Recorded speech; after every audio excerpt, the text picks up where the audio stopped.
computer. Okay, and we are recording. We are live. Hey, everybody, welcome to the, wow, I wrote this down, the 839 Writers Craft Committee Fireside Chat. This is our fourth in this series. We are super, super excited to be here. This Fireside Chat is all about talking to animation writers who work in the action adventure space. We have a super cool panel. Our panelists have worked on many, many shows for a variety of age ranges, so we're very excited to get into it. Ordinarily, Patrick Rieger, who organized this event, does an amazing job hosting it. Unfortunately, he is unable to make it, I say, with him like off screen to my right. So Kaita and I are going to be co-hosting and doing our utmost to try and fill the void. I think I said it earlier, but this event is being recorded for posterity's sake to like share with everyone in perpetuity so they can all soak up the amazing knowledge that our panelists are about to share with us. What else do I have to say? Kaita and I will be asking probably 2 questions apiece and then bouncing over to the audience for a Q&A. If you guys haven't done this before, on the bottom of your screen, audience members, there should be a little button that says Q&A. If you click it, you can then write out a question that hopefully we will get to sort of once Kaita and I are finished asking all of our questions. I think that does it for my introduction. So now that I've introduced myself, Kaita, I want you to introduce yourself too. Oh, all right. Well, and to everyone joining us for this panel, thank you so much for giving of your time to be here on a Monday night. My name is Kaide M Humbara. I'm co-hosting this wonderful event with Ian. What can I say? I am a guy, Ian told you already about the event, so I'll tell you a little bit about myself. I am somebody who has loved cartoons since I was knee-high to a knee. I left my home in the frozen state of Minnesota to come out to sunny California to pursue a career in cartoons. I attended the USC School of Writing for Screen and Television, got into the Disney ABC Writing Fellowship. Once I graduated, I got my first job working for Disney on a superhero show. The first cartoon I worked on for Disney was Ultimate Spider-Man, and I've just been working in the world of cartoons ever since. It's been a really amazing thrill ride, and one of the best things about it is I get to meet wonderful people like our panelists who are joining us here tonight.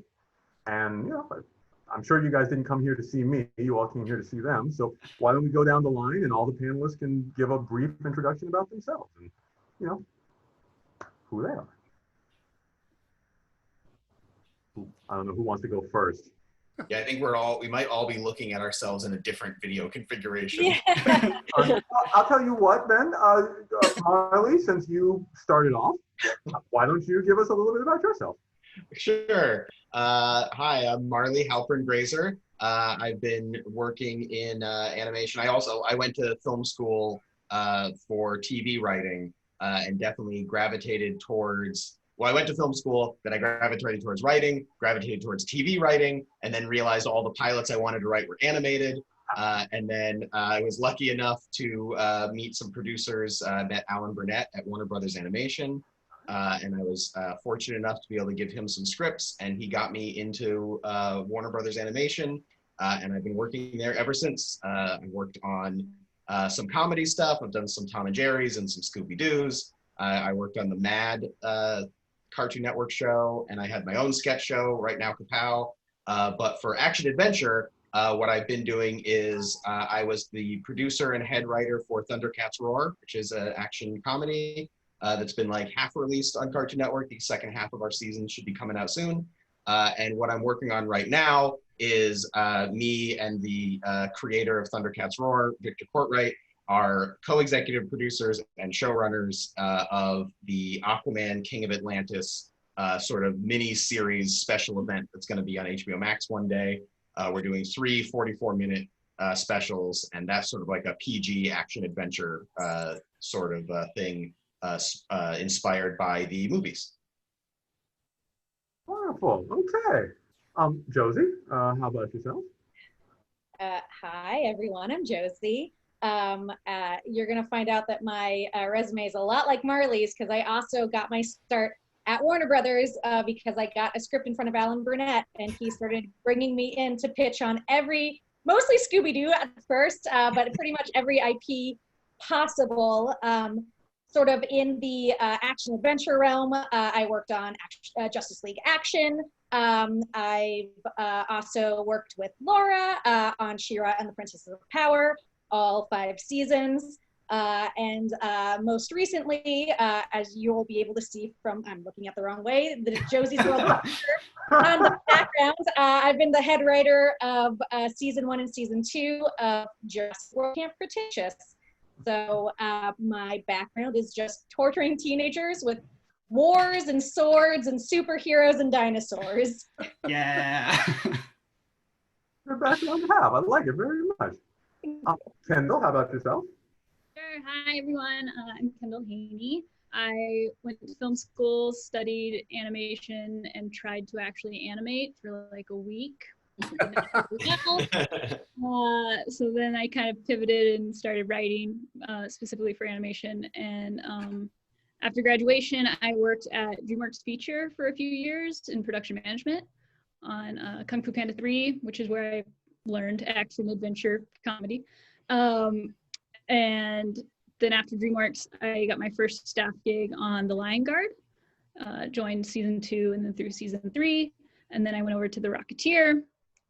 So most of my experience has been in that bridge preschool action adventure space. Now I'm story editing a new show at Mattel, which is completely different, 6 to 11 comedy. But yeah, that's me.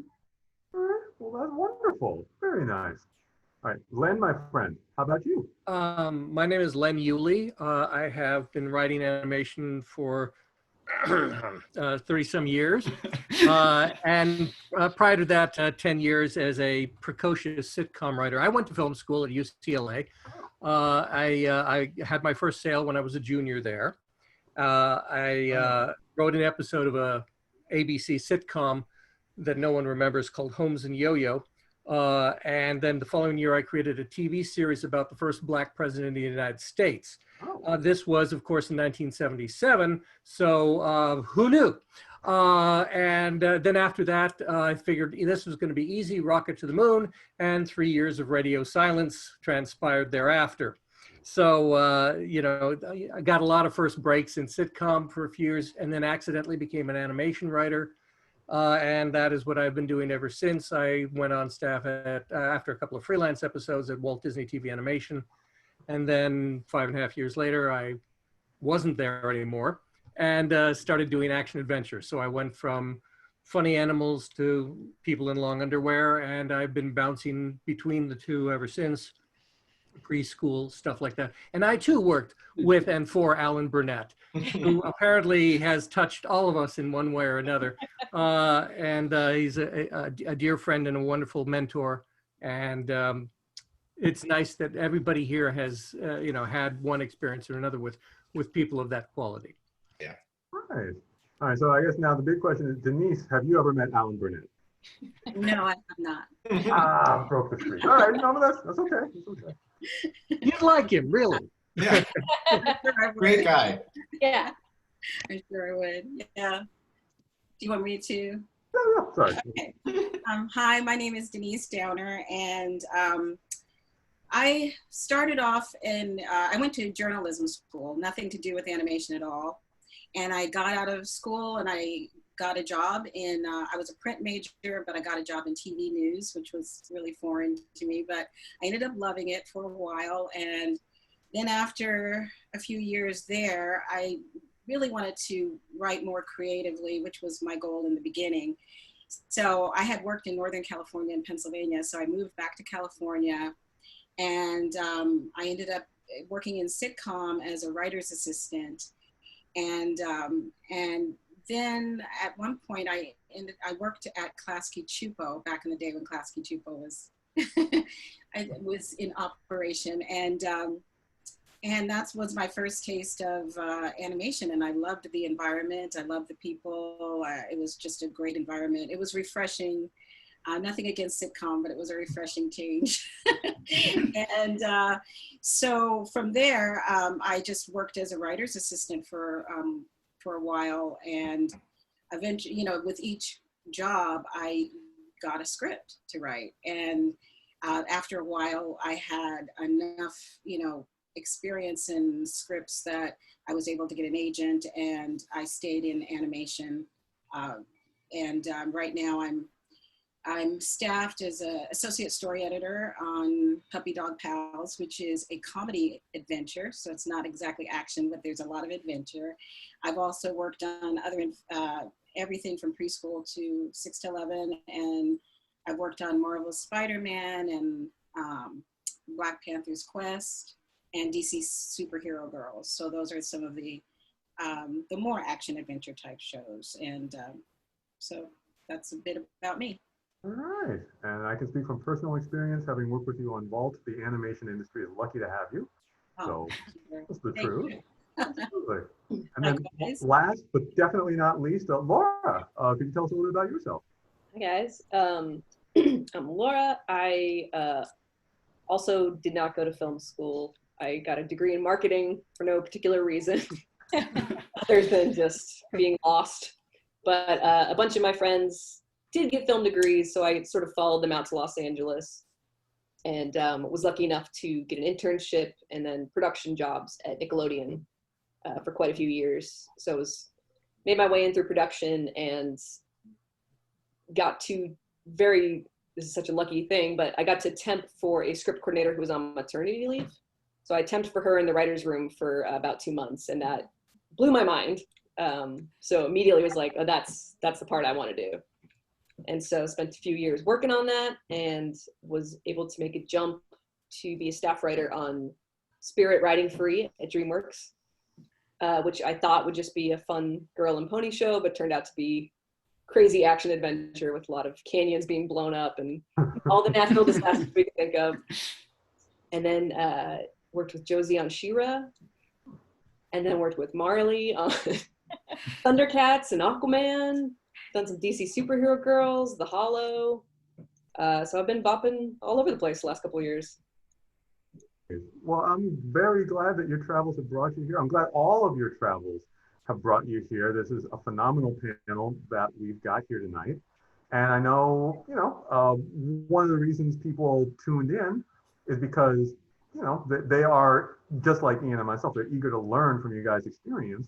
So one of the questions I was curious to ask, and this is for everybody on the panel, you've all written on a wide variety of different shows, but one thing you have in common is that you've all worked and thrived at different levels of the writer ladder over the course of your careers. Given that, what advice would you give to up-and-coming writers who are looking to climb the ladder themselves?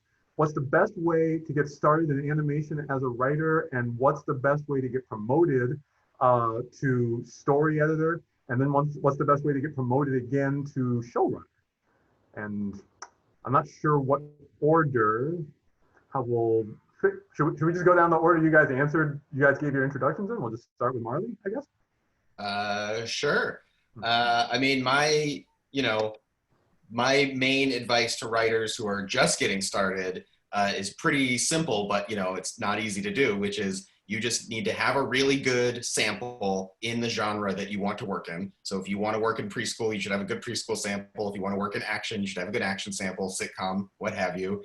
But then, I mean, the best way to get someone to want to read your sample is to make something, anything. I mean, if you can, have a funny Twitter, that counts as making something. If you can make a short film yourself, that's great. If you can do a webcomic, essays, like whatever you are good at doing, you just need something of yours to be out there so that someone can notice you. And then you need the really good sample, because no matter whatever thing you got noticed for, their first question is going to be, do you have a sample?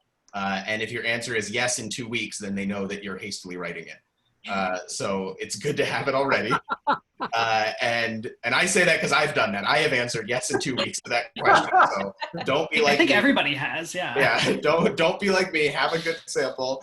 And especially in animation, because I think more so than in live action, you tend to get opportunities in pretty different genres, like how all of us have worked in comedy and action comedy in preschool. And, so it's probably smart in animation to have 1 or 2 samples that give you a little bit of range. And that's the only way I know to try to get in the first place. And then once you're in, just try to do a really good job and be fun to work with in the room. I don't know what better advice to give about that. No, that's very good advice. All right, Josie, how about yourself? Yeah, I mean, I think as we established, part of how I broke in was knowing Alan Burnett and giving him a script. Yeah, if you can, meet Alan Burnett. He's retired. He lives in America, not hiring anyone anymore, but if you can. Yeah. Find somebody who worked at Batman the Animated Series, just track him down. But no, I mean, what Marley said is absolutely correct. I got hired off of a sample that I literally finished polishing 5 minutes before I got a call being like, hey, do you have a sample? I would say for getting promoted, I think there's a lot of freelance opportunities and a lot of opportunities in animation for new writers to break in. Promotion's a little trickier because that usually, in my experience, that usually happens more when you've got staffed. It's kind of hard to show your chops if you're just freelancing all the time. So my advice is for the mid-level writers, basically, once you start getting scripts, once you start getting into the rooms, try to prioritize finding studios and finding jobs that have writers' rooms, because that's when you can sort of show what you've got. That's when people really notice who you are. That's how I got promoted. I started on She-Ra as a staff writer and then very quickly got promoted to story editor. And from there, I was able to get more story editor jobs. So I would say for people out there, one of the biggest boons you could do is basically find your way onto a staffed writing position in a show that has a writer's room. Excellent advice. All right. Kendall, how about yourself? Sure. I mean, everything they said, plus. For me, my sort of strategy as far as like networking and finding the next job has always been a quality over quantity approach. I'm not someone to go out and cast a wide net for networking. It's not really my skill set to meet a bunch of people. So I've focused more on nurturing the ones I do make and making sure they're really solid. I love my agent. He's not gotten me a single job. I've never gotten a cold, like, here's my sample, hired job. It's always been a recommendation from someone I've already worked with, or someone I've met and build a relationship with who's then willing to hire me. So I think that's, at least for me, that's been key, is like strong relationships, people who want to work with you.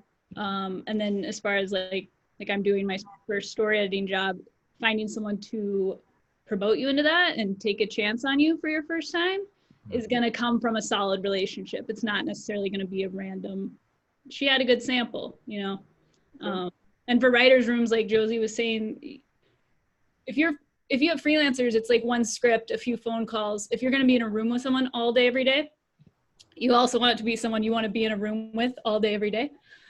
So that's really important for staffing as well.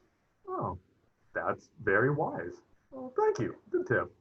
All right, Len, my friend, how about yourself? Well, I mean, my experience was so very different than what you guys are experiencing these days. I mean, for me, it was, I was introduced, the way I got into animation was I was introduced to the story editor on the Gummy Bears because I was friends with the voice actor of Duke Igthorn. Oh, Dookie. So Michael Rye. So he introduced me to Jim Magon, and that's how I got my first freelance assignments at Disney.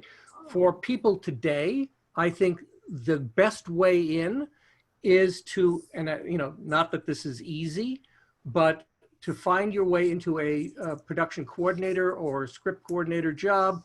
I think, I mean, the younger writers that I've met who started out as writers' assistants, I'm thinking of, currently I worked on a show recently with Kristen Jarrett, Lisa Kettle, and Chris Wellman, and Hannah Cook. All of these people started out in that support staff position, proved themselves to be wonderful writers, and then have moved up very, very quickly to, being on staff and being story editors and things like that. It's just because they are in the room, they know so much more about the series than the people running the series usually. And so that is a great way to make yourself indispensable. And yes, then you get an opportunity to write for the show. Other than that, it's the usual, dumb luck, timing, who you know, and talent in any order you like. Luck, timing, who you know, and talent. All right, those are important factors to be sure. All right. Denise, how about yourself?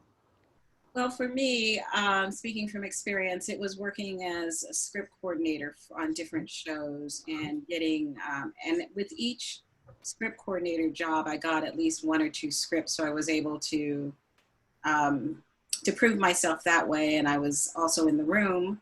And I once worked on a show where the story editor gave me this piece of advice. He just said, you know, with every script you do your absolute best. And then, you know, people will ask, well, how did she do? You know, and so that word of mouth kind of builds momentum. And so it was just like, kill yourself on every draft in order to build that momentum and that good word of mouth and keep getting those jobs. And I would say also, when you do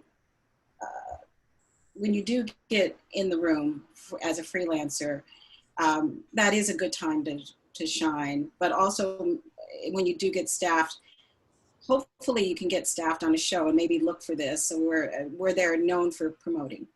The show is known for, because some shows, well, maybe mostly from my sitcom background, would not, you know, give a script coordinator a voice in the room or a script. But other showrunners and story editors are more generous when it comes to that, and that's what you want. You want someone who sees that everybody was new at one time, and everybody needs someone who believes in them and helps them get to the next level. So I would, you know, that's basically my advice. I'm trying to think if there's anything else, but yeah, just build momentum, do your very best on every script. Try to get, sometimes you're in the room with a freelance script. Sometimes that leads to more work because of your input in the room. So just, you know, just keep all of that in mind. Oh, that's very beautiful advice. If I may just add, make your boss's job easier. Yeah. As Denise said, write the best darn script you can write, regardless of the time constraints. Give it 100%, and then don't turn in a script that the story editor has to completely rewrite over the weekend. I mean, we've all seen that, right? So you do good work, people remember that, they hire you again. Okay, simple, practical, straightforward. Good advice. Good advice. All right, Laura, how about yourself?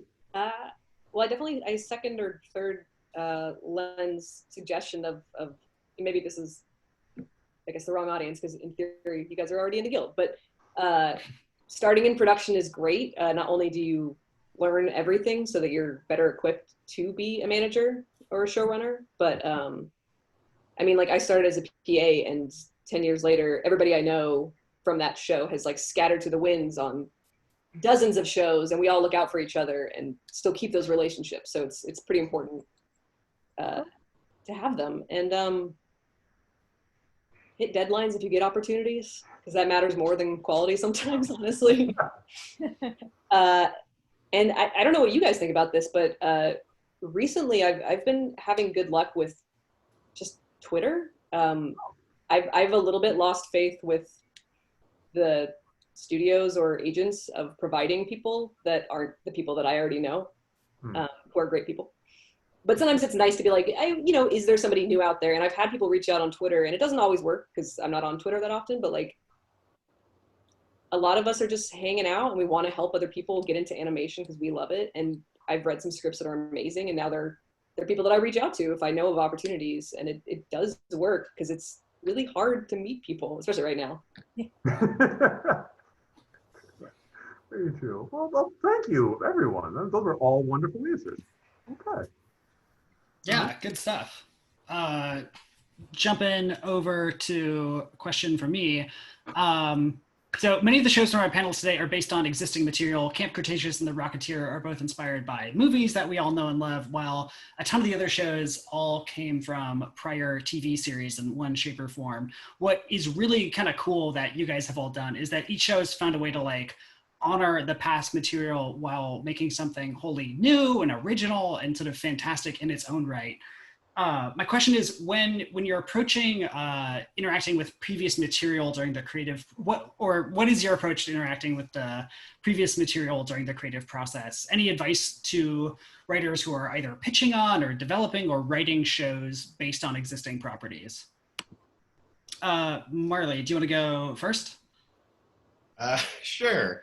I'm trying to think. Well, I mean, it's very different if you're developing or pitching versus if you're working on it. Because obviously, if you're developing or pitching, I hope that you're developing or pitching an existing IP because you're very passionate about it. And that hopefully for you, the research that you're doing is more just reigniting whatever made you initially passionate about that thing and revisiting what you loved about it and what made you want to pitch or develop this thing in the first place. But obviously, a lot of us are in the position of either pitching freelance scripts or auditioning to be in the room for a show that someone else has already created. And in that case, I mean, my advice is just the same with any writing. It's just research. Like if you're writing a show based on a comic, you should try to read as much of that comic as you can. If you're writing a show that's a reboot of an old show, you should try to watch a bunch of episodes of that old show, because I bet there's episodes they did that you could pretty much redo in this tone of your new show, and people will be like, oh, cool, an Easter egg. Like they love it. People love seeing that you watched the episode that they watched. It makes them excited. So like you want to get that stuff in there. And I think that, yeah, the sort of tricks, the tools that you learn in writing in general of just sort of like, researching and things really apply to writing something based on an existing property, because there's so much existing property to immerse yourself in. Yeah, I really like your idea of getting sort of like reacquainted and like jazzed and excited by the old material. That seems like such a good kind of way. Josie, what about you? Well, yeah, I mean, definitely you need to like the old material, because especially for, at least for me on sort of Jurassic World, what we were doing is different than what I've done before, where, on She-Ra we were rebooting it. So we were sort of taking things, and Laura can talk to more about that, and sort of like putting a spin on it. And even Justice League Action, like I was writing Batman as Batman. Like there wasn't a big difference. There's a lot of material, but with Jurassic World Camp Cretaceous, our first season is Rosencrantz and Guildenstern are dead for kids. Like it takes place during the events of the movie. So like we had to love Jurassic Park and Jurassic World and all of these movies, because we like, just on a practical level, we were rewatching them all the time. Like we had like a minute-to-minute bullet points of like where the main characters in Jurassic World are, so where our kids could be and where they cross over. But then also, I mean, like Marley was saying, a lot of it is the audience can tell if you don't like something. And it's very true if you're pitching and developing something. It's equally true if you're writing something. If you're writing something and you think this is stupid, everybody's going to be able to tell, because you're not going to write a good script. You're not going to write to like the height of the audience's intelligence. And the fans are going to be upset because it's going to, like, that disdain's going to come across. So I would say always love what you're writing, essentially, or find that thing that speaks to you. I mean, I was a big dinosaur nerd to begin with on Jurassic, so it was a dream come true period to just work in the Jurassic Park franchise. But like, I think everybody on my staff and everybody would glom onto different points of the characters or what we were doing, or even the dinosaurs, because everybody had to find that something that they loved and could champion, and that made the show better, and that made the show work in a way that it wouldn't if people were like just dismissive of, the camp's gonna fall apart again, it's another Jurassic Park. No, we're excited because it's another Jurassic Park. This is awesome. Yeah, I feel like anyone who is like not into dinosaurs, I'm immediately like mistrustful of them. 100%. Yeah, no, but I hearing you talk about like making that bullet point, like minute to minute recreation of the Jurassic World movie, like feels so important. Watching the show, you can sort of hear like Claire talking on the phone a couple of times, and all these like nods to the movie that, like, as someone who remembers that, it's fun to like have those like draw those connections as a fan. Great. Kendall, could you speak to the question? Sure, yeah. So both for Lion Guard and Rocketeer, they weren't reboots, they were continuations of the story, sort of in interesting ways, where in fact with both, it's the grandchildren of the characters we knew from the movies. But I think what was important for us in both was knowing our audience based on those things. For Rocketeer, we can't have Nazis. Although we tried, they're back. We felt it was important, but we can't have Nazis. We couldn't have violence. We couldn't have any of the things you saw in the movie. So our showrunner, Nicole, did an incredible job of taking the spirit of what people loved about the movie and using that, the joy of flight, the excitement of a jetpack, and the responsibility of suddenly being a superhero. So we could kind of pick and choose things to incorporate without offending our audience or their parents. And then with Lion Guard, that one for me, I didn't really know Rocketeer prior to joining the show, so it was like research and just take what we can take. For Lion King, that's in my DNA. So that one was different because you had to kind of separate yourself, or at least I did. I'd be the one in the writer's room to be like, but I don't think Rafiki would do that. And it was like, okay, but this is the Lion Guard Rafiki, not the Lion King Rafiki. And finding those differences and sort of making sure, like Josie was saying, you're remembering what you loved about it and want to give the audience that, but also acknowledging it's a different thing and finding ways to be okay with separating from the source material when the story you're telling calls for it. Yeah, no, that seems like such an important thing, is being willing to like simultaneously honor the thing that came before while being willing to sort of like explore and go new places that with those characters and world. And yeah, the Rocketeer show feels like such a fun sort of like empowerment, excitement about like science and adventure. And it does, even though it is a different sort of like target age demographic, feels very much in that same kind of like Rocketeer world, which makes it such a fun show to watch. Yeah. Len, you are up next. My thought is, even before you are in the position of, running the show that is, based on someone else's IP, you're usually asked to come in and pitch for that opportunity. And you obviously do have to make it personal. You have to make it something that you can live with for a year or multiple years. But in the end, it's the studio or the streaming service or the network, it's their baby, and you just are getting to be the shepherd or the babysitter or something. So, if your take isn't the one that sticks to land, you can't take it personally. I mean, years ago, I had a great pitch on Micronauts, according to at least one of the Hasbro executives at the time. I didn't get the gig. Then a couple of years later, Greg Weisman developed it rather a lot, but his version didn't go to series. Finally, Eric Rogers nailed it. The series was produced, and it is still waiting for an air date. So basically, everything is out of your control in all of this. And if you're lucky to get on the air with a show, God bless you. You're so far ahead of the game. It's extraordinary. But there's a lot of development that's done that doesn't come to fruition, and then you are the guy or the gal who did that thing, and then you can say, yeah, I worked on that. I can't show it to you because it's under an NDA, but you go on to the next thing. And some of the people here have been given, the golden ticket and had an opportunity to do these extraordinary properties. And when you're in a situation like that, I didn't have anything to do with the creation or development of Ben 10, but that was a $1 billion property. And some of these things, I mean, Jurassic Park continues to, just back the truck up to Spielberg's house, and more money comes out. But, there's obviously, there's gold in them Dar Hills. And if you get to be, one of the people who rides that, mixing my metaphor here, who gets to ride that pony for a while, it's what a gift, what a thrill for you. You really get to drive that truck right to Spielberg's house. That's the job, actually. I did not know that. How nice for you. And I'm sure it's a lovely house too, theoretically. One of several, undoubtedly.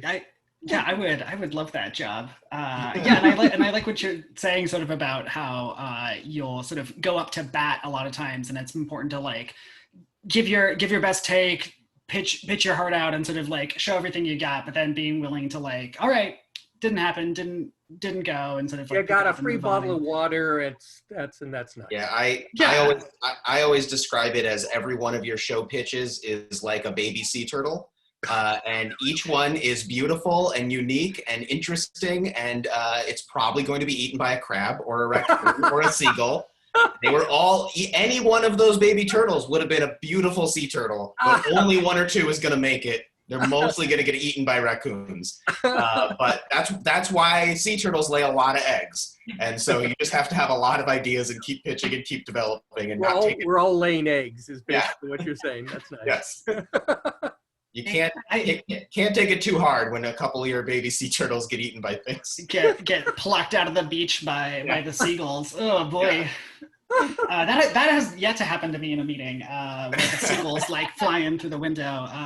Perhaps later though. Denise, moving on to you. Well, I think, I've worked on, as a freelancer, Spider-Man and Black Panther, and in both cases, the world's already established, and as Kendall said, some shows are just in your DNA, and anything with the Avengers, we all know a lot about.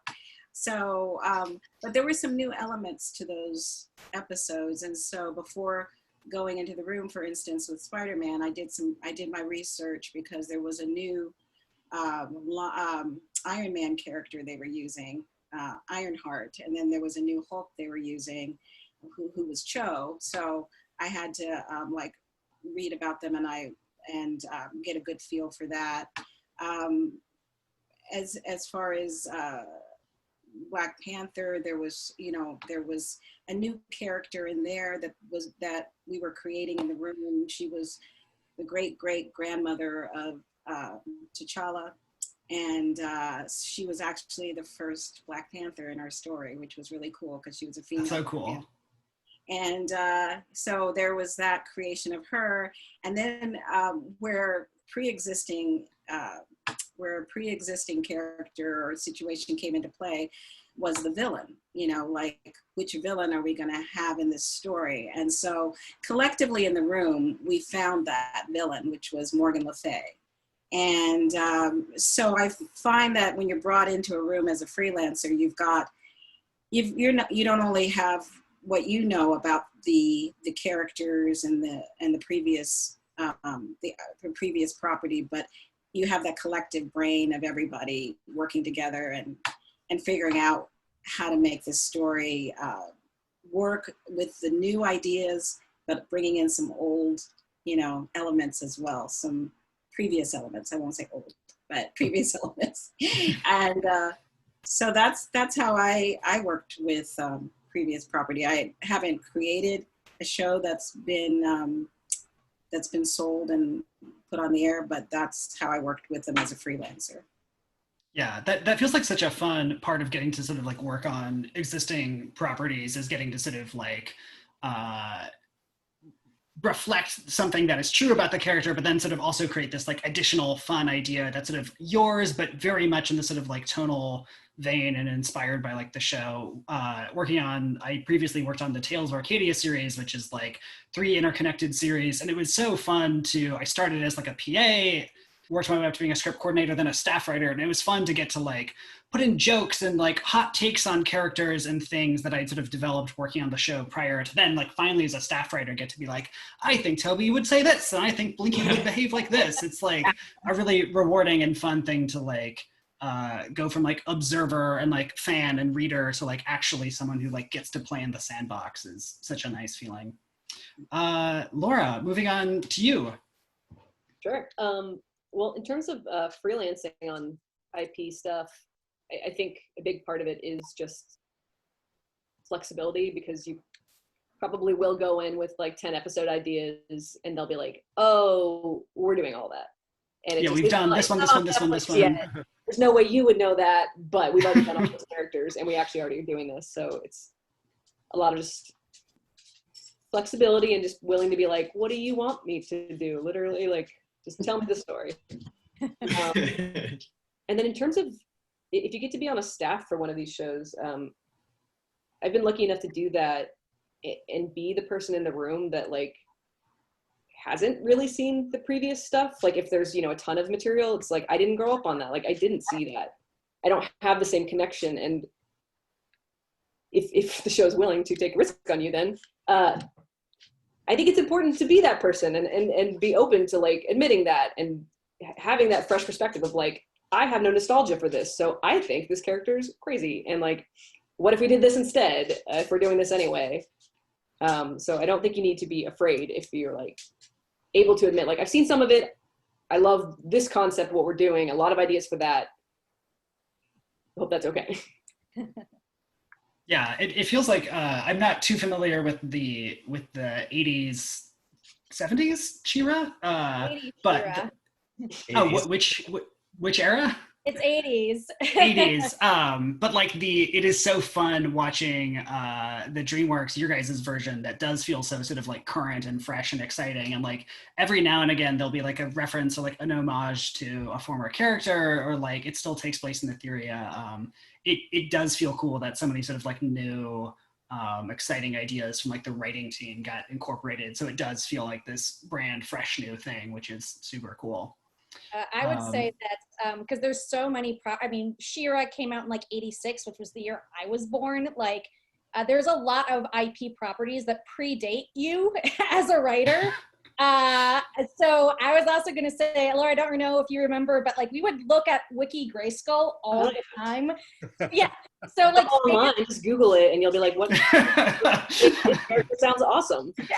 So like fan websites, like fan wikis, like that's like your best friend as a writer on an IP series, because you'd be like, okay, we need to like name this place.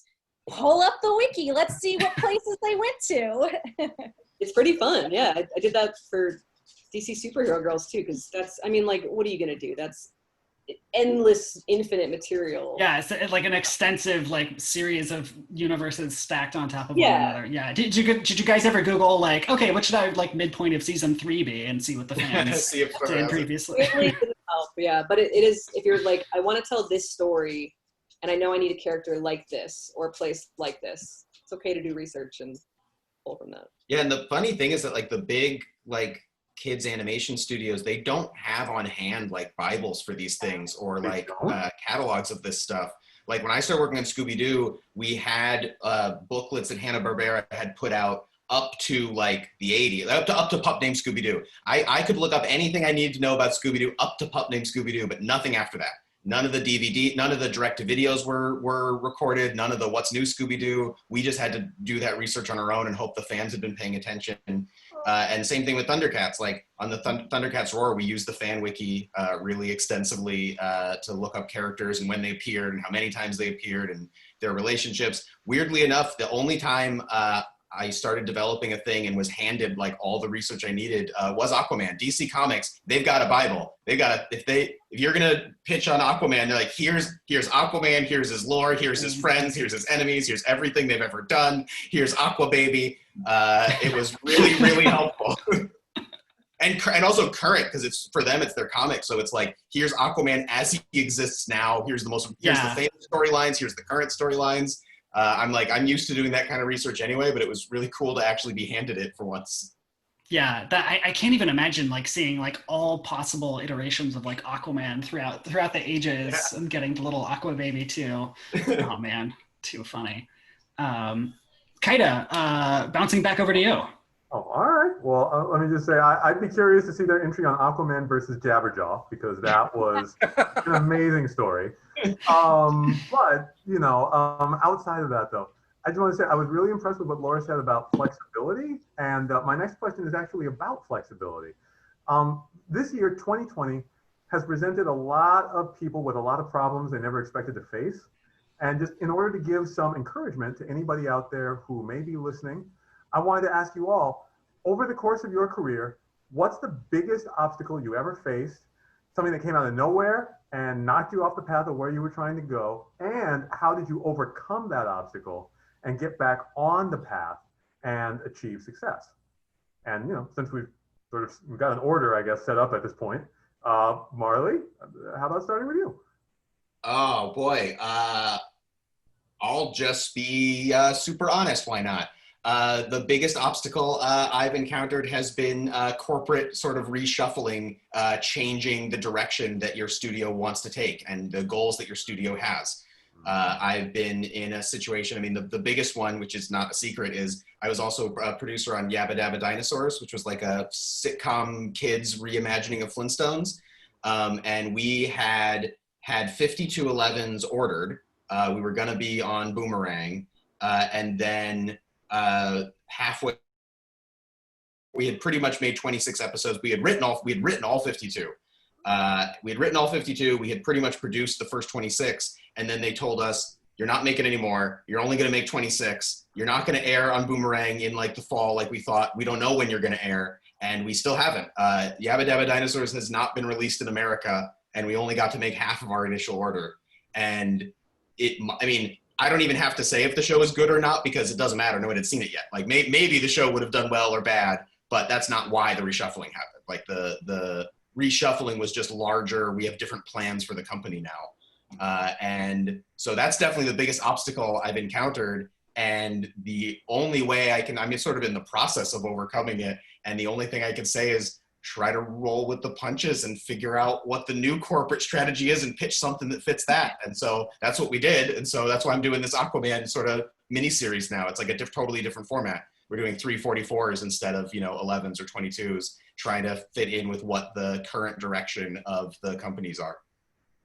Okay. Well, no, but rolling with the punches, though, that is good advice for the various scenarios that come at us from time to time. And that's cool that you have transitioned, though, into what I think is one of the Justice League's cooler superheroes. So that's, he's pretty good. I'm a fan. Yeah, much respect for Aquaman. All right, Josie, how about yourself? Yeah, I mean, I was gonna say, being honest again, a lot of what's happening now reminds me a lot of what happened when I first moved out to Los Angeles to try to get a job in 2008. Because I had gone to school for theater and TV. I moved out. I actually had a job at Warner Brothers as a writer-producer for web series. And then the economy crashed. That was the Great Recession. Everybody lost their jobs. Warner Brothers let go 800 people, including me. I also, at that point, lost my housing. So I was living on people's couches and in and out of my car. For the first basically like year that I was out here in Los Angeles. And it was really hard because I didn't have any money. I was living on Marley's couch. I was living on my friend Val's couch. I was like, everything I owned was like in my trunk. It was really, really hard. And there was no guarantee that the economy would ever recover. There was no guarantee that people would hire again. It was just a bloodbath of everybody losing their jobs. But the way I got through it was I just kept writing. I took any job that had writing attached to it at all. Like I had a day job as a PA, but like anything that had writing attached. Like I wrote articles for not enough money. I ghost wrote for comedians. I wrote stuff for live shows. Anything that required like basically a laptop, I applied for. And eventually that's actually how I met a lot of the people that then helped me out in my career later, I was doing sketch comedy with people who then got my script in front of producers, again, at Warner Brothers Animation. A lot of the people I worked for, I used to write for this website called Comic Book Resources. I was their DC reporter. I know those guys. CBR. That was their main DC beat reporter for about 5 years.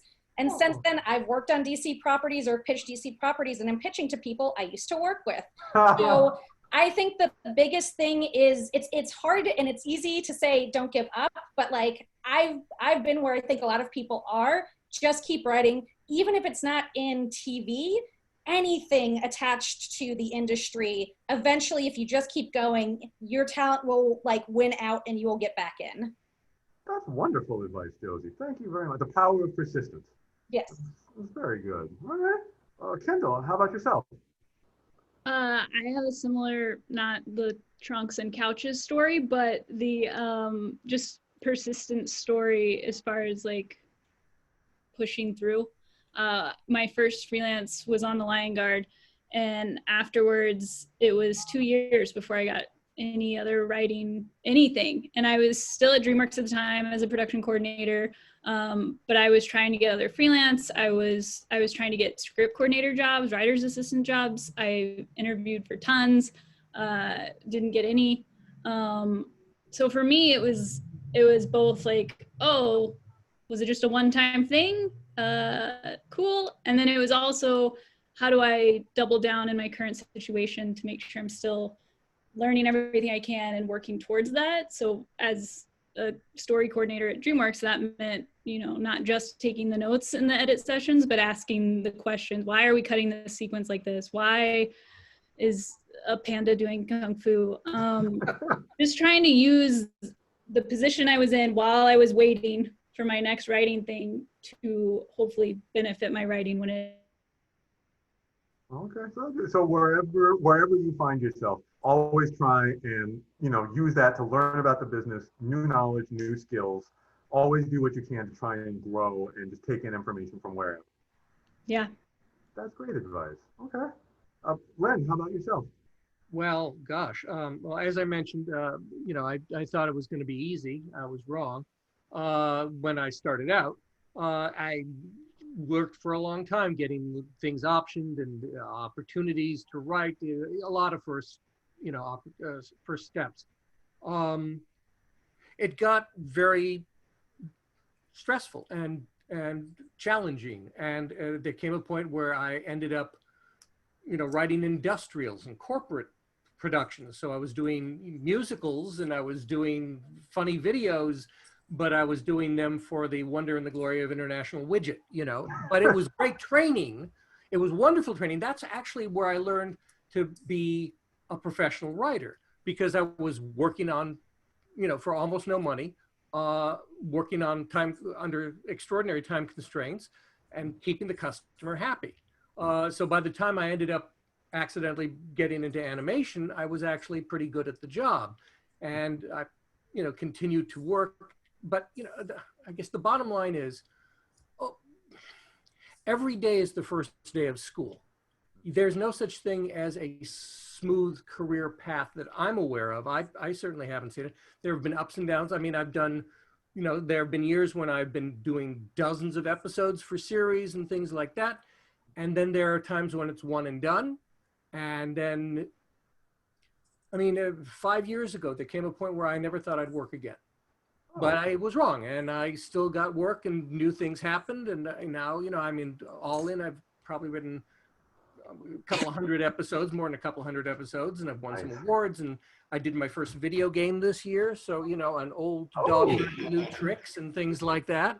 Nice. So it's like, you know, you just keep going to bat, and you be ready to adapt to whatever it is. And like everyone else is saying, you keep writing whatever it is. If you're writing a new spec, great. If you're writing an essay, if you're writing something on medium.com, whatever it is, keep writing, because that's the way you keep fresh and you are ready for whatever opportunities arise.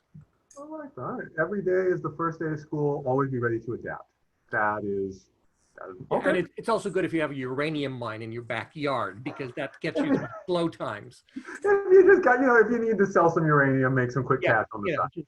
It's handy. Yeah. Wise words. Yeah. All right. Denise, how about yourself? I should have thought of that uranium thing.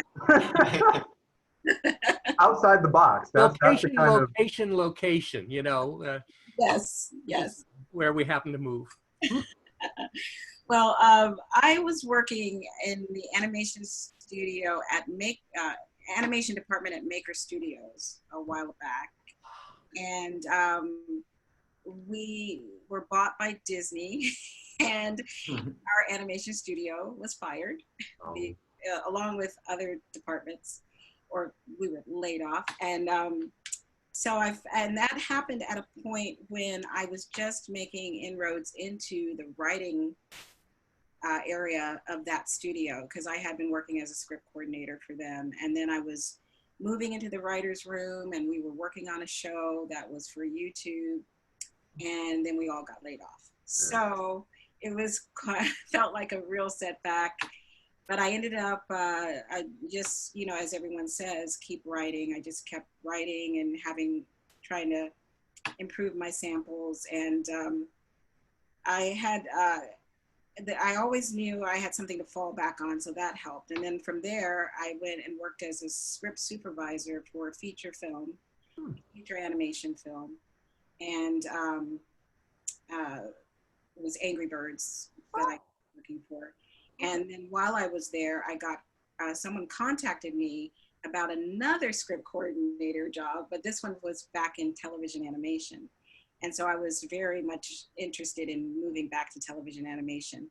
And the person found me through someone they knew on LinkedIn.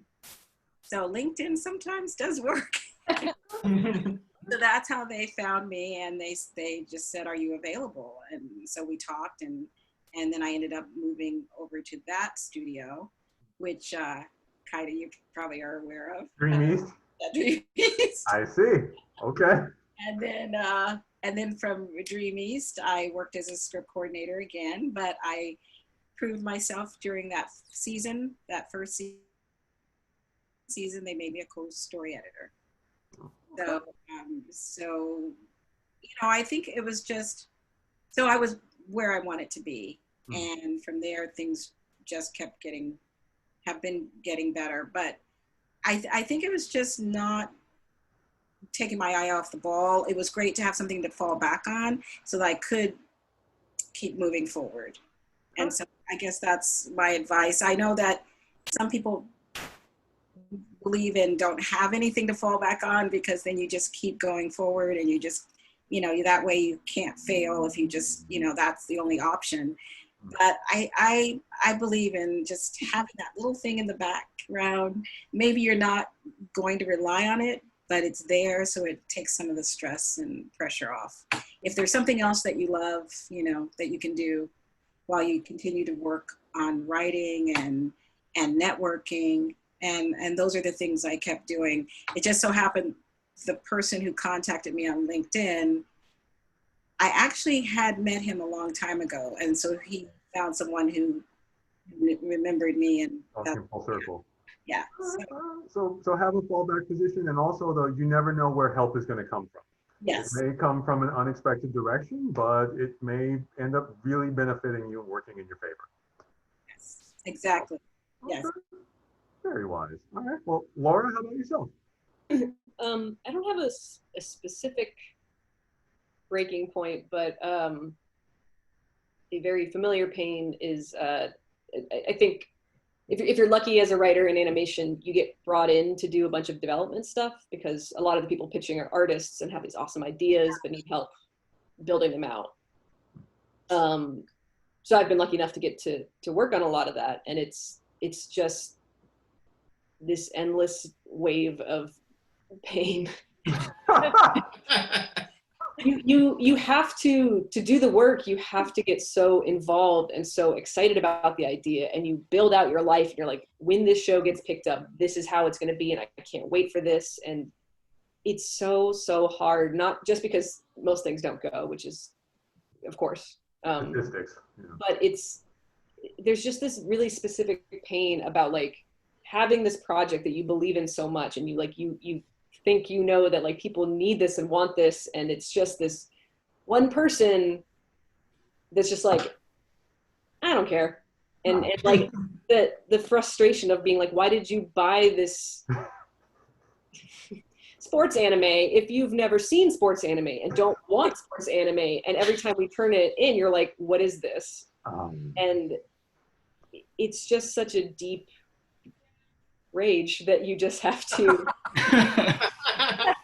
keep within you, because you can't actually like just shake these people in the meetings. You just have to maintain that composure and be like, okay, like, let me take that note. And these things get canceled all the time, and you have to work with these people again, and you have to just be like, I will put this pain in a chamber somewhere else. And I guess my advice is just have people that you can talk to about it, because you can't talk to their faces about it, and maybe get therapy.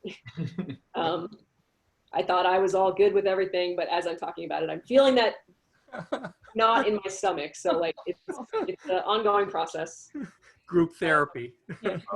As a fan of Prince of Tennis and Hajime no Ippo myself, I very much recognize the value of sports anime. And Can you tell them? you know what? If you put me in the room with them, I will absolutely advocate, because I think it's a beautiful art form, and I hope that we get more of that over here in the States. Thank you for fighting the good fight. But your advice about, have somebody you can talk to. It helps to have somebody who's sort of in the trenches with you, who you can sort of lean on in some of these difficult situations. And that's words of wisdom. Thank you very much. Can I? Yeah. Oh my God. Everyone's responses to that were so like uplifting and heartening. I can imagine it's been like a crazy year, and it's good to sort of hear everyone talk about the reality of making Can I this. offer one other observation? Yes. You never. I mean, basically, based on what Denise was saying, a friend of a friend through LinkedIn. I mean, I got this gig because the guys at the game company in Bellevue, Washington, loved Tailspin that I worked on 30 years ago. And so they wanted to get one of the writers who had done a funny Don Carnage dialogue, and I ended up getting the gig. So you never know when the weirdest, silliest, most offbeat credit or connection you have will lead to honest to goodness work.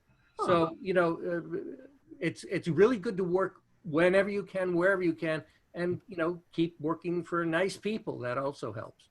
Yeah.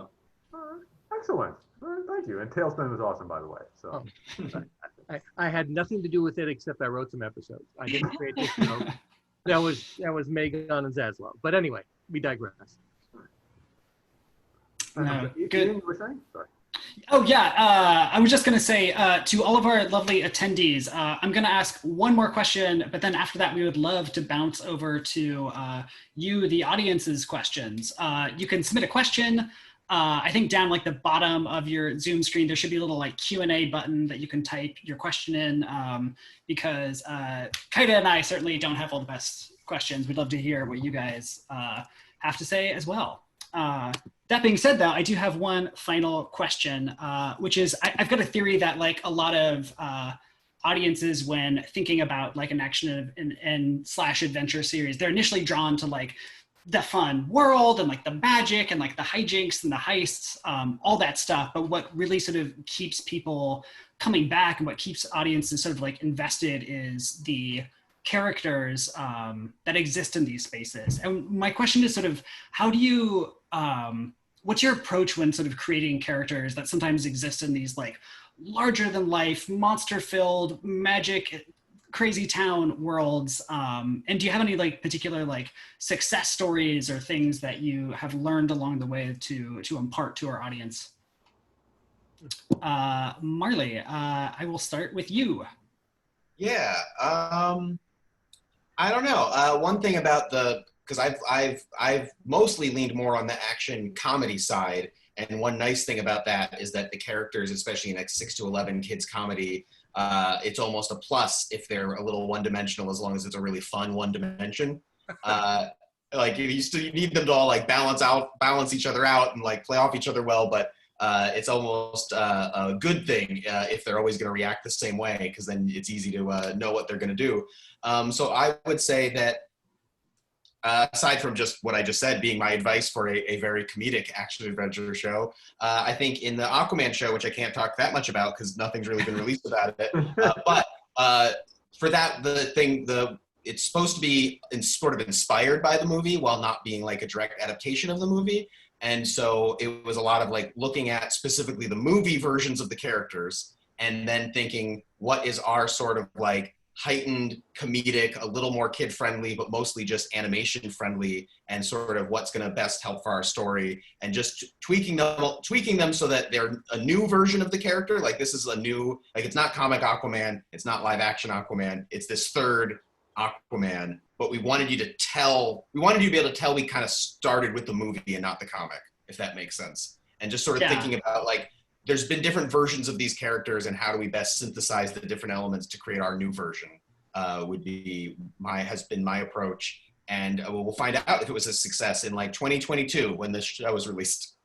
Yeah, I can't wait. It's gonna be great. I also feel like it's so interesting. So often, like action adventure, they especially in animation, wind up also sort of being comedies by default. It sort of feels like it's just an expectation that kids animation sort of like always needs that funny bone, needs those characters who are able to sort of like joke and riff and like have a good time, basically. The good thing though, and I love that we called this panel action adventure though, because that really does exist in movies as a genre, because that's like the Avengers movies, which are very funny. When we were pitching Aquaman, the movie we kept referencing the most was the first Brendan Fraser The Mummy. Classic. Because we wanted to be like a high stakes, big action adventure, but we wanted to be really funny and have a lot of like cute, like humorous character moments. And, you know, when we would say that to the executives at Warner Brothers, they were always like, I don't know if you should keep referencing Brendan Fraser's The Mummy. And we're like, trust us. And then when we went and pitched it to James Wan's production company to get him on board as an executive producer, we pitched to one of his producing partners. And as soon as we said The Mummy, he was like, James loves The Mummy. And we were like, oh, thank goodness. We're going to talk about The Mummy a lot. I'm really glad that wasn't a mistake. Yeah, I'm surprised the exec said that. Maybe I'm just too susceptible to what I see on the internet, but it feels like there's a lot of like love for The Mummy right now. That's what I thought. I didn't think it was. I thought we were being cliched, but they were worried about it. So, you know, action adventure. I think action adventure lends itself to comedy, even if it's not explicitly in the genre tag. Yeah. What I'm also taking away from this conversation is include The Mummy on all pitches. Yeah, love it. Josie, bouncing over to you next. Yeah, well, we started with The Mummy. It was very and I think we're done. Thanks. Yeah. I was going to say, because I've worked on both sides, I kind of think that for me personally, I find it a little easier to create characters or work with characters when there's sort of a base already. Like it's easier to come up with a twist on what my Blue Beetle's going to be if there's like a template to exist before, or even like, you know, on She-Ra, like I felt like I had an easier time because we were like, oh, here's a character who already exists. What's the like more modern version? I think the part that's hard but like rewarding is coming up with brand new original characters who exist in this world, because that's like a risk. Like you want. Like for, you know, on Camp Cretaceous, we've got 6 kids. And there was a lot of early work of being like, are they likable? Like, do people want to watch these kids? These are brand new characters nobody's ever seen before. We need to get everybody on board within 8 episodes and like them. And it's not like we didn't have Chris Pratt coming in from the movie. Like, you know, we stole B.D. Wong's character likeness a little bit, but like it really was, these characters are existing in the world, but they are brand new characters. So the way we sort of approached that, which isn't that far off from how I approach character in general, was just basically like, well, like who would we want to see on screen? Like what do they love and what are they vulnerable about? So, you know, like I think one of the characters that resonated with people a lot is the main character Darius, who is this like nerdy black kid who fucking loves dinosaurs and he's so excited to be here. And then he watches this whole park fall apart around him, but he comes out stronger. And so there's a lot of talk about like, you know, if we were in that position, what would we feel like? We watched the movies and we're like, okay, there's a Dennis Nedry character and it's going to be the character that you least expect. It's Sammy, the really, spoilers, I guess, awesome. But like, I know. It's been out for a while, you're good. But like, we took some archetypes, but more than anything, we're like, who would we want to see in this world? What would be fun for an audience? What are they passionate about? And sort of like working backwards from that, we sort of assembled this like team of kids who like had very conflicting personalities, but like each one of them had something that we liked about them, or they had a weakness that we cared about, or a goal that we wanted to see them like basically reach. And because of those like very basic ideas, like I think we were able to create characters that people liked, even though they had never seen them before in their entire lives. Yeah, that feels like such a cool opportunity that you guys had of like having a show take place in a world that people know, but now you're getting to sort of like have the kids be centric, and it's spoilers again, but it is really like nice and cool that you have 3 episodes sort of before like things really like start to go off the rails, where you get to like meet Darius, you get to see the like YouTuber Brooklyn, you get to sort of like see everyone's deal and get sort of like used to them existing in this space, one another. And yeah, it's a really cool sort of like introduction to the world. Yeah, it's great. You get to have more fun. I mean, season 2 is going to be like these kids in this world more. Like you get better at writing them as you go along. Which is always fun, but also a tragedy when your show ends with like 26 episodes. And you're just like, oh, we just needed like 2 more episodes. We could have. Yeah. So close. Yeah. Know that feeling. Kendall, moving on to you. Sure. For me, 2 things are coming to mind, especially for the preschool age. First is making sure the characters are characters the kids are going to want to play as and be, not just when they're their superhero alter egos. Like with Rocketeer, it wasn't just, okay, she's going to be cool no matter what because she has a rocket pack. So like our job is sort of done as far as making the Rocketeer cool. Yeah, give her a rocket pack, done, yeah. That's like so easy. But making sure that her normal little 7-year-old girl Kit persona is just as cool is a much taller order because, again, a rocket pack. It's hard to compete with, but we talked a lot about that on that show, and same with her like sidekick Tesh, making sure that when they're just normal kid selves, they were still something the kids watching would want to be and play as, not just enjoy watching. And then the other thing that comes to mind is friendships and how the characters relate to each other, because if you take the magic out and like on Lion Guard, if you take all the lore out and the fact that they're saving the world, just having those 5, even though they're animals, kid characters, how they interact, how they joke with each other, how they have each other's backs. I think as long as that was our foundation pretty much in every episode was like interpersonal play between these friends group, then any magic we put on top of it, the audience would buy because it was their friends too that were going through this. Yeah, I feel like I feel like having good sort of on-screen relationships that people are sort of invested in and care about is so important. I know that like on the Tales of Arcadia shows, like we wouldn't just talk about like a single character. We talk about where the sort of like Jim and Claire relationship goes and where the like Dukesy Merlin. It's like people care about and get invested in, not just like individually, but people want this couple to work. They want this rivalry to pay off, and it like 100% makes sense to kind of like spend a lot of time thinking about and like crafting those to kind of fit the world and draw audiences in. No, that's great. Len, bouncing over to you next. Well, you know, what everybody's been saying, that you want these characters to be relatable. The thing that I find somewhat frustrating over the years has been there are sometimes you get a note that says this character can have no flaws, and I vehemently disagree with that, because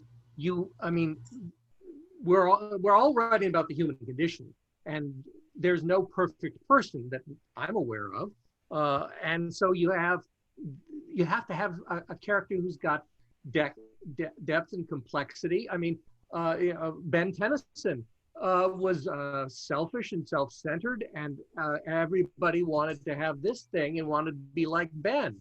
So you can have a character that's got some rough edges, who can sometimes be contradictory, who can aspire to things and also have his or her less wonderful moments. That's what engages us, with our friends, and when we see same thing applies to villains, because sometimes we've all written on shows where the bad guy just wants to take over the world, moo hoo ha ha, and that's boring, because the villain thinks that he's the hero, he's doing the right thing, he's got everyone's best interests in heart, unless it's a guy stealing from a bank. But I mean, if it's a significant villain, he's got his own backstory, and that's an interesting character to write. The hardest thing is to write a hero who's dull and perfect, and who cares? Then you're always writing for the secondary characters because they have personalities. So making a hero who's flawed is is so much fun and so difficult at the same time. Yeah, it's also like, I know as a viewer watching like a main character like rescue a cat out of a tree, like I can't quite relate to that, but watching like a main character like screw up or act selfishly or like mess something up, it's like, oh, now I see myself as that person. It's like inevitably only through their like disasters and failures that then I'm like, oh, they are just like me. Right. Maybe that says more about me, but so much of this is aspirational anyhow. I mean, the little girl in Rocketeer, boy, everybody wants a jetpack. You know, Superman, the original superhero, the notion of being able to, you know, lift a car and leap tall buildings and do what's right. Captain America, you know, another Boy Scout, but do we all not love the Avengers version of Captain America? That's a guy that we admire and look up to, and you know, you care about somebody like that, and he's not just a square.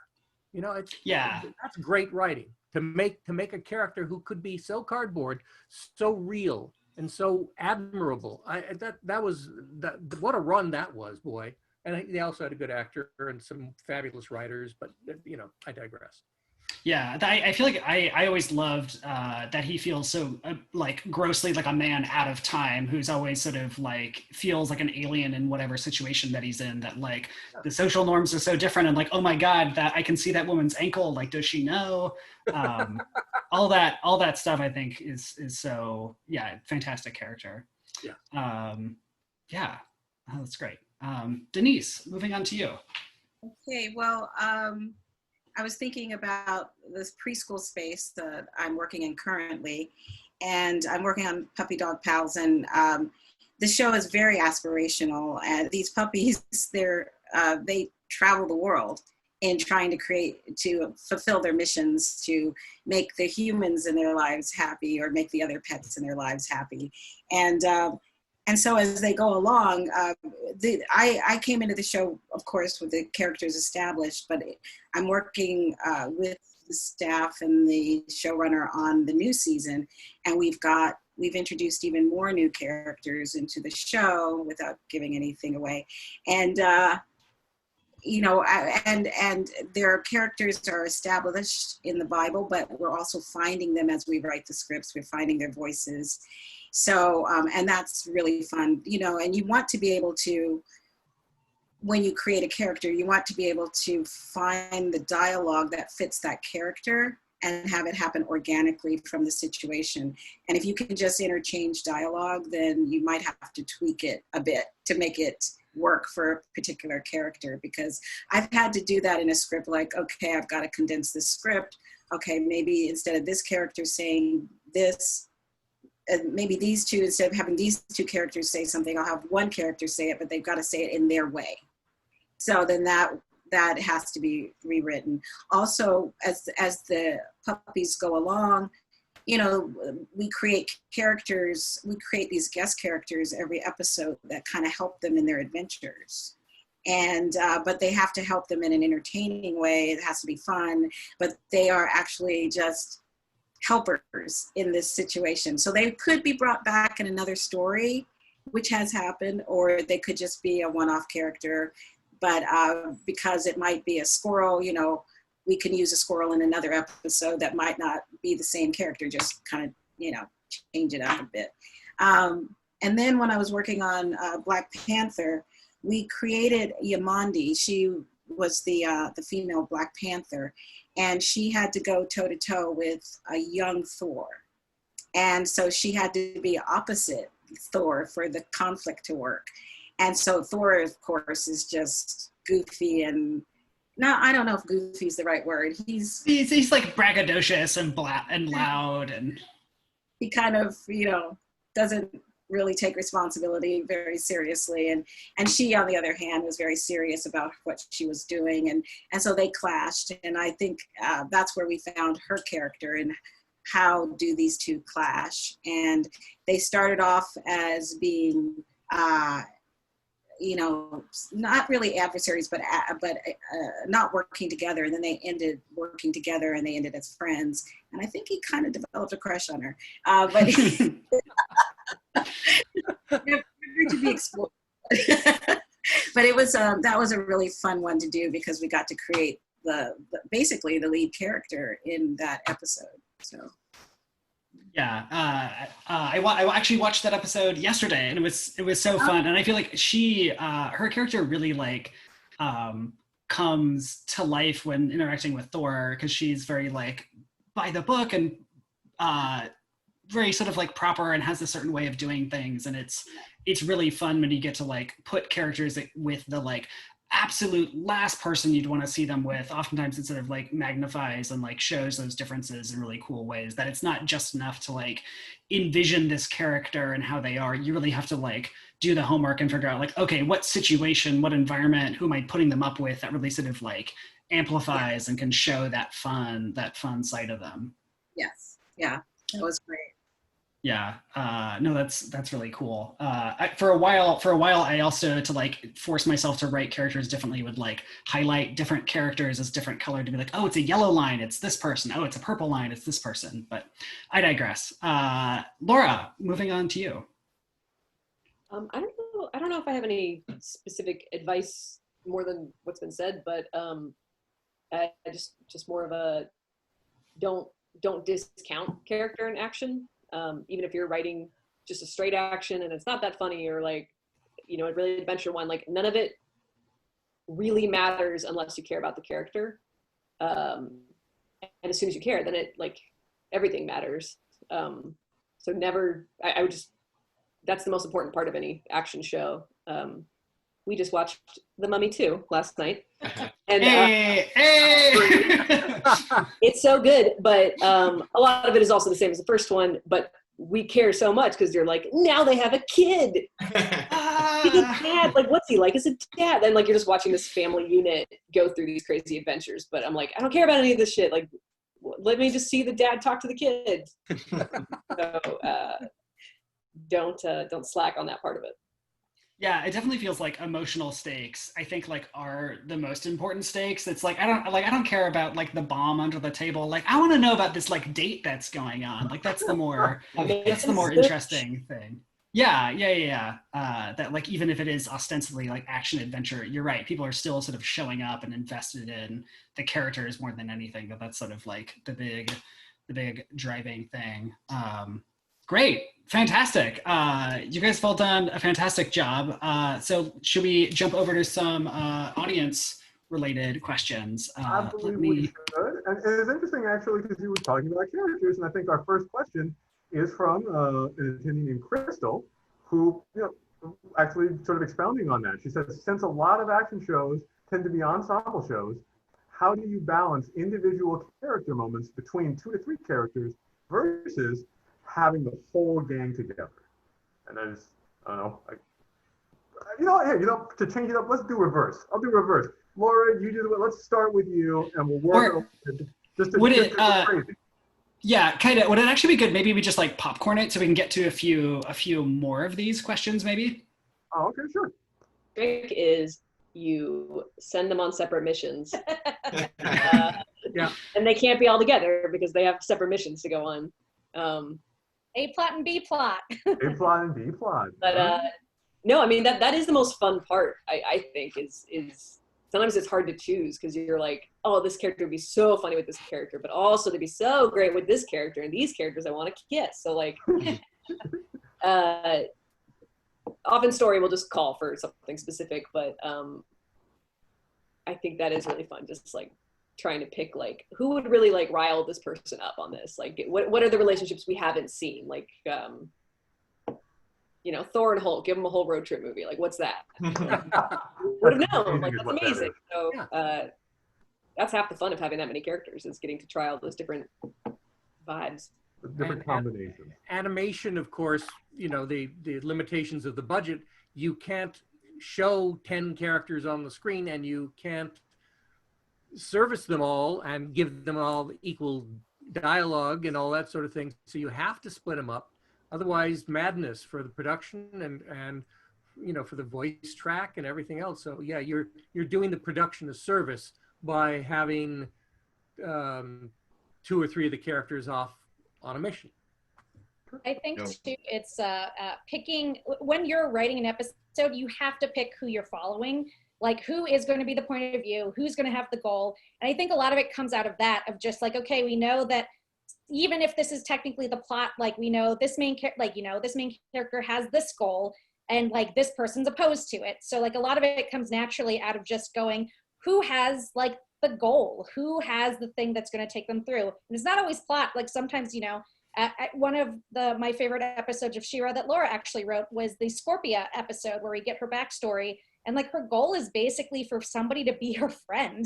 But like that takes you through like this whole story where she's interacting with all these different characters, and she's having all these intimate moments, but it's because she's got this clear goal that like Laura really smartly like put out for us to like look at and like cry about and then like feel vindicated about.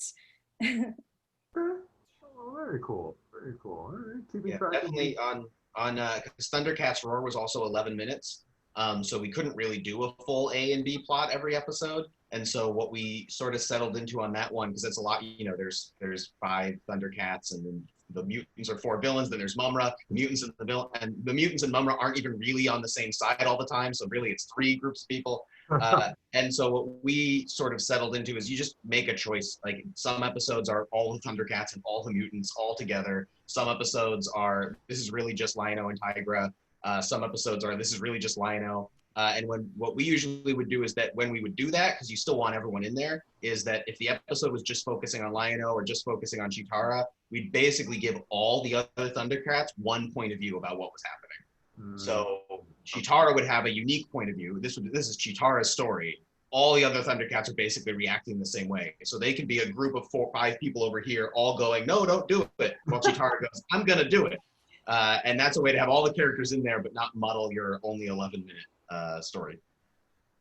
Yeah, it feels like a good way also to like still have like showcase everyone, but still have like a clear like emotional goal sort of like point of view. Yeah, because there would not be time to give everyone their own unique point of view of what's going on in 11 minutes. Yeah, 11 minutes flies by.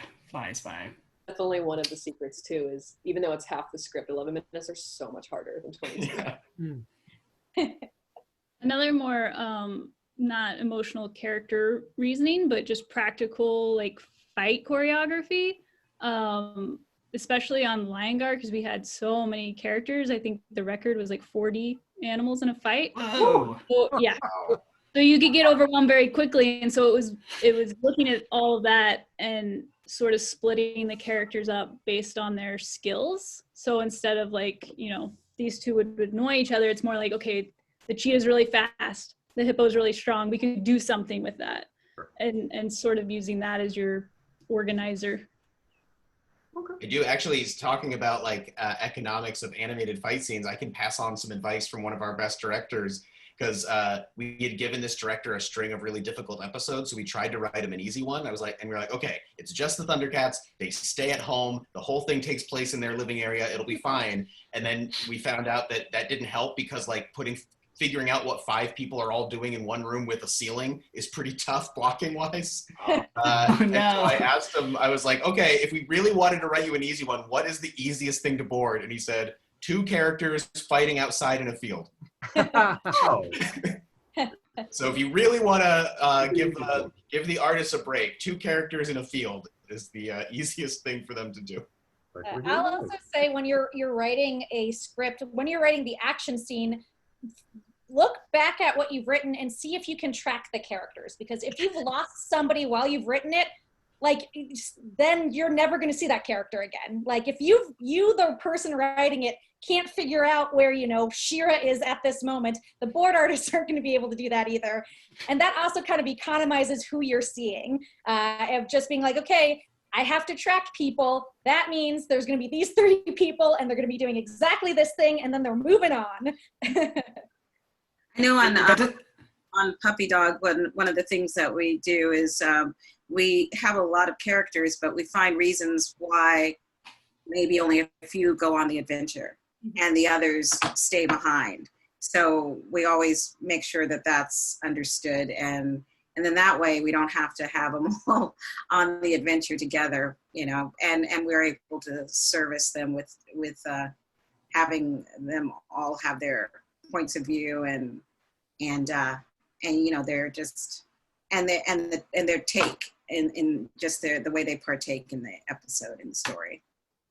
My Also, if you- favorite. Oh, I was like, quickly, my favorite example as a fan was on X-Men the animated series, because that was a big cast and they had a big plane that they could all fly around in, but they also had a little plane for one person when they were going to fly off and do their own personal adventure and get themselves into trouble.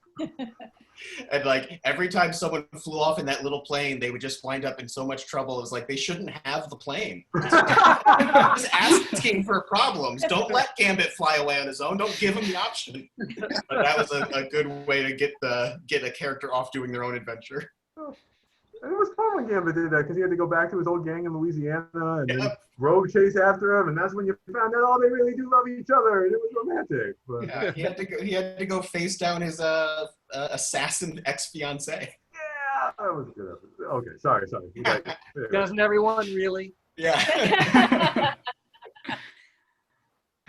Moving on to another question. Carlton writes, this isn't a question, but I just want to say thank you for being on the panel tonight. I'm a baby writer who just started on his first show a couple of months ago. Hey, congrats. That's super exciting. And this conversation has been very motivating and educational. But then they come back and say, oh, y'all need more questions. Do you have any advice for being the new writer in the room of a pre-existing show? So far, my experience has been great, but I'm freelance and I would love advice for one day when I get staffed. Bring donuts. That's good advice. Not right now, obviously, but. I did that for Lion Guard. I came in on staff towards the end of season 2, and so it was people who'd been in the room together for almost 2 years, I think, at that point, and I was jumping in. It was pretty hard they were a great room, so that was fine, but it can be intimidating. For me, it was just about trying to get caught up as fast as possible. So I read everything, watched whatever we had animatics for already, just so I wouldn't be left behind if we were talking about a previous episode in the room. I wanted to make sure I still knew what they were talking about, even if I wasn't there for that episode.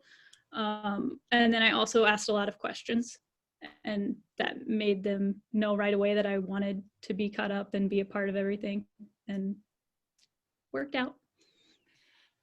I would second, especially watching the animatics, because you can watch the whole season of the show that aired, but they're always going to have basically a whole nother season that they know that isn't aired yet. And one of the first things you should do your first week, if they don't say, hey, here's like scripts we've already written or animatics we already have, you should ask for them, because that's really good. And also, it just shows that you're taking initiative.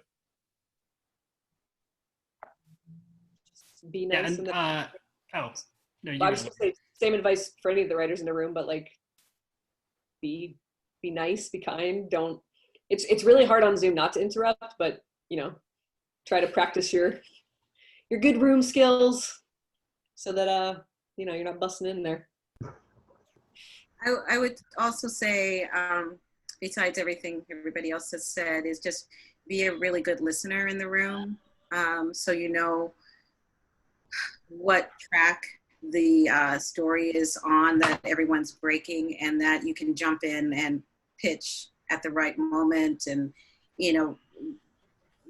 don't be afraid to say an idea, because no ideas, they say this, but I think it's true, like no idea is dumb or stupid, because it sparks another idea that sparks another idea.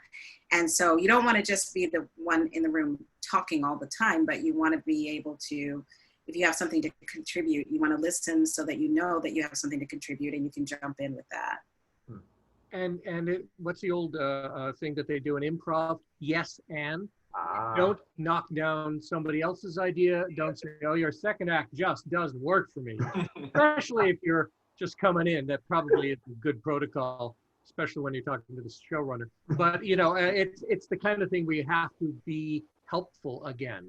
It's be the guy or gal that people say, oh, he had some great, or she had some great ideas. Let's hire him, her again. You just. No, that's good advice. Like you can't follow this 100%. Sometimes you just have to point out that you think something isn't working, even if you don't have the solution yet. But if at all possible, if you're going to point out that something isn't working, try to have the solution in your head already. Yeah, ask a question rather than a declarative sentence. What did you mean by, or Oh, how do yeah. you feel about, I guess I'm not following you, but what happens if this instead, but again, be additive? When I worked in a sitcom as an assistant, one of the things that they called the person who, points out all the negative and why we can't do this and why that, they called him a stop sign. Stop sign. Don't be a stop sign in the room. If you're gonna raise an issue, have a solution or an idea of what the solution could be or the area that you might want to go into, because otherwise you're just stopping everybody's progress.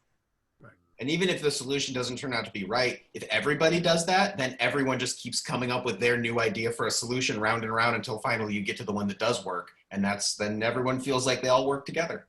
Yes, yeah. Nice. Okay. Well, hey, all right. Well, speaking of collaborative, our next question from Derek is, I guess it's a question about how do writers collaborate, I think, with sort of animators, and it's about how do you go about writing action scenes? Do you just write fight happens, or do you write No. If there's one thing you take away from this, don't write fight happens. Unanimous, everyone agrees. If you do that, we will all find you and we will make you sit down at your desk and write a real fight scene. Ow, okay. Or worse, board it. Good luck. And then we see how hard it is for the people who have, and then they fight, and then they have to fill 12 pages of board paper. No, you don't want to be that guy. Well, I mean, it's a combination of like if you write just fight happens, like you're like robbing yourself of the most fun. Like if you're in action adventure, it's because you like action adventure. Like why would you deprive yourself of writing a fight scene or writing a car chase or writing like an action sequence?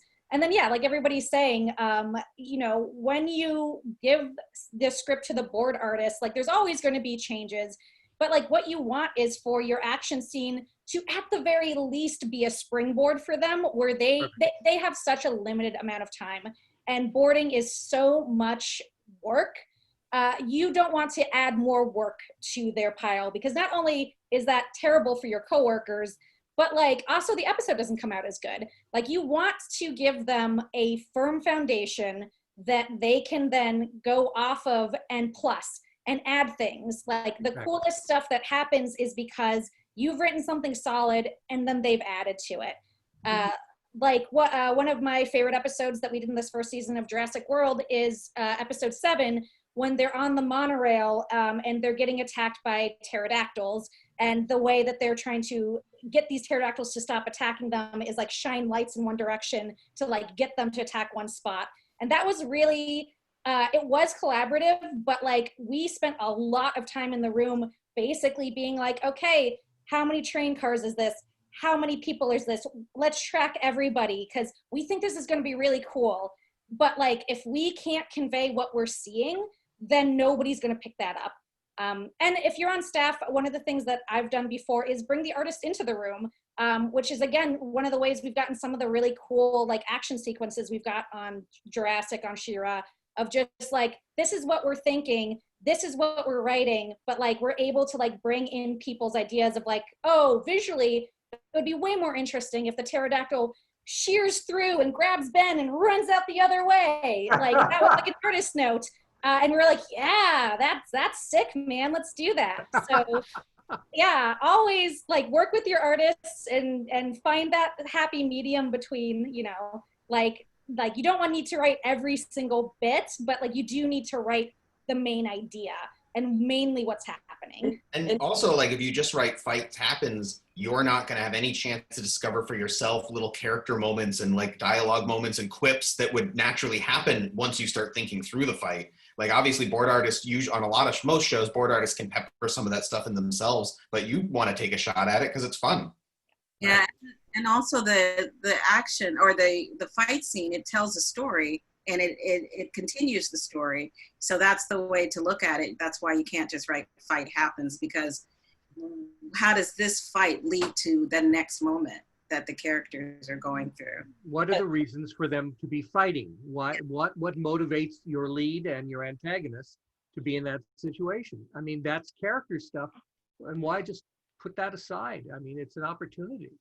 And, you know, like when I was studying screenwriting just in general, something that really stuck with me was, you know, one of the screenwriting books that I read was talking about how, and this is basically still true in animation, that for every minute of action in your show or your movie, you should have about a page of script. And one good reason to hold yourself to that, even if it doesn't turn out to be 100% true in your production, is that you might think to yourself, oh, there'll be this cool fight on this roof. It'll take about 5 minutes. That'll take up that time. But as you start to sit down and write and realize, I can't think of 5 pages worth of interesting things to happen in this fight, you're learning that this fight is not going to be 5 minutes or it's going to be boring. And like holding yourself to that, like, even if the action you come up with, even if the board artists completely plus it and do something way cooler, the fact that you figured out 2 minutes of fight scene that would be interesting, like, you want it so that if the board artists do draw exactly what you write, that is okay.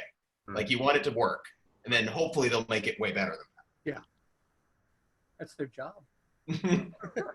But they have a really busy schedule. They have tight schedules. They're not gonna, even on the best show, they're not gonna perfectly plus up every fight you write. So you got to make sure you're covered by doing the baseline yourself. I know somebody had given the advice, which I always thought was really helpful for writing action scenes, which is like the base level, what we need to know is who's fighting, why they're fighting, and the takeaway from the fight. So like, you know, are these two characters like best friends who've been torn apart, and the takeaway of this fight is it's ending their friendship forever. Like that's the story. And then that informs what you're writing. You don't need to like write every blow-by-blow account of like, he makes a fist, the thumb is in the wrong spot, like that's going to drive people crazy. But if you can hit why they are there, like what they're doing, and what you want the audience takeaway to be, that's the biggest like plus you're going to give to your artists and to the audience. Good advice. Okay. So unanimously, never write they fight. All right. Yeah, if you write they fight, we will fight. Yeah. And you won't get the next script assignment. Yeah. More importantly. There you go. Yeah. That's comedy ensues, right? Yeah. Yeah. They say something funny. If you put that in a script, you're done. Yeah, sometimes you can write that in an outline, sometimes, depending on how detailed the outline is. Yeah. No, for sure. I think that's it for the audience questions, and I think that's like a good. It's almost 8:50. I think that's a good place to call it. Maybe before we go, we could maybe just go round robin one last time. Everyone can like feel free to self-plug your social media handles or anything you got going on that you're excited by. Marley, you want to kick us off? Sure. Yeah, I think the only thing I have these days is the Twitter. So Marley HG, Marly HG is me. And then if I do have anything else, I'll tweet about it on the Twitter. So you'll find out about it. That's how Twitter works. Josie, you want to go next? We're learning a lot. Sure. Yeah, you can follow me at CozyJamble on Twitter. That's also the handle for my website, cozyjamble.com. The big things that's coming up for me is in 2021, season 2 of Jurassic World Camp Cretaceous is coming out. The kids are on the island, and there's going to be a lot more dinosaurs chosen. And then Josie, don't spoil it. Come on. I mean, ooh, yeah. Who knows? It's a totally new world. And then I was going to say also in adjacent space, also in 2021, I wrote one of the stories in the oversized Green Lantern future state DC comic book that's coming out. So along with actually Ernie Altbacker, who's also an animation writer, and our friend Jeremy Adams is writing a different story, but for future state too. So there's actually a fair amount of animation writers getting to do some fun what if and like alternate like basically reality like future stories for various characters. So check that out either January or February. Not sure when it's going to come out. Very cool. Gotcha. Cool. We will keep an eye out. Kendall, you are up next. Sure. I'm Kendall M Haney on Twitter and elsewhere. The Rocketeer just dropped on Disney Plus on Friday, so that's very exciting. And animation takes forever, so everything else I've been working on the last year is still a couple years out. But one day it'll be out there. Kaita, you should go next too. Oh, I don't really have anything to plug. Good Lord. 2021, some episodes I wrote for Octonauts will be premiering. And I'm working on another show right now that's currently under NDA, so I can't even speak about it, but yeah, I'm sorry. I didn't have anything. No, all good, all good. You know, I'll try and host another panel like this, and we'll have more. Len, you're up next. My Twitter is at Len Ewley.